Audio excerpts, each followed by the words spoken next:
Reece looks like a pretty ugly one. Yeah, he's not too good in there, but yeah, we've got good people in there to look after him, so that's a good thing. What was the situation that your eyes sort of closed up, obviously? Yeah, he can't. He's having trouble seeing, so he's got a big gash. So, you know, tried to get back on, but he just wasn't right to go, so we pulled him from the game. Are there concerns as far as like a fracture goes or anything? Oh, I'm not sure. Yeah, you'd have to speak to our medical staff. I guess Nathan Cleary again, obviously it was a pretty tough end to last year of what Nathan did, and again what he did today. Oh, yeah. Got anything to do with last year, really. It's all about, you know, tonight. And we faced a bit of adversity there early, and we didn't handle it as well as we should have. But you know, the second half was better. We got into some rhythm, but the game was gone obviously by then, so it's too late. Payne out, Reno out, Reece out in the first 5 minutes. Did it feel like you couldn't take a trick? No, not really. No. Yeah, I thought our start was actually pretty good until you know, we had to make those adjustments, and then when you make the adjustments, we as a team we didn't handle that too well, and then we started to try and do things as individuals, which was never going to work, both in defence and attack. Yeah, before we knew it, the game was gone. Is that a byproduct of losing Reece? Because Ezra tried to spark a lot on his own, didn't he? Do you think that can happen when a top playmaker goes off? Oh, I certainly think it can happen. Yeah, definitely. But you know, as a group, we sort of haven't had that happen to us in a game before.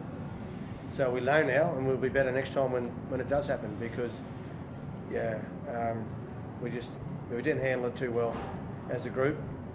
Effort was there certainly, but we just tried to do things individually, and that never works. How difficult was it to adjust, Paddy, once Reece went down? Yeah, it was difficult. Obviously, he's a big part of what we do, and yeah, obviously we made some adjustments around Reno being out this week, and then to lose Walshy, that's two of his spine members too. So yeah, we just got to work with it. Like Kev said, it's probably something we haven't quite faced before, but these are all learning curves, and lucky it's round 3, so boys will be better for the experience, but we're our own worst enemy. Try to do things on our own, and you can't do that against Penrith. Kev, what did you make of the incident? Was it just a head clash with Reece? Well, I couldn't really see. My eyes are not real great from anywhere, but yeah, I just thought it was, you know, again, I didn't see too much in it at all. So it's one of those things that happens, yeah.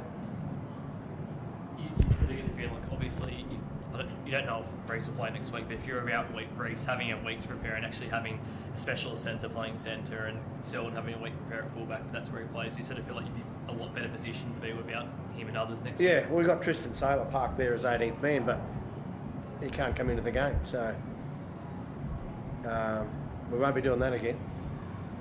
As in, you would rather have him on your bench maybe going forward in case... Well, yeah, well, we have to, because, you know, you lose some of those outside backs. You need it's a specialist position fullback, and you know anyway. I'm not blaming that. We just didn't handle the situation well. All clubs face it at different times, and that's probably the first time this group have had to face that. You know, and we'll be better too as coaches to make sure we get more training in that position where he's not there. Kevvie, you don't need to take that when you lose a bloke to what is a penalty. Normally, if it's a sin bin, you can trigger that 18th man, but you couldn't tonight. Oh well, if you're Ivan Cleary, you probably don't want to tinker with it. But yeah, the game's been around for a long time. We just got to be better there. And me as a coach, we've got to pick the right people on our bench to make sure we have good access to cover everything. So I'll take a bit of the blame there. Thanks, guys.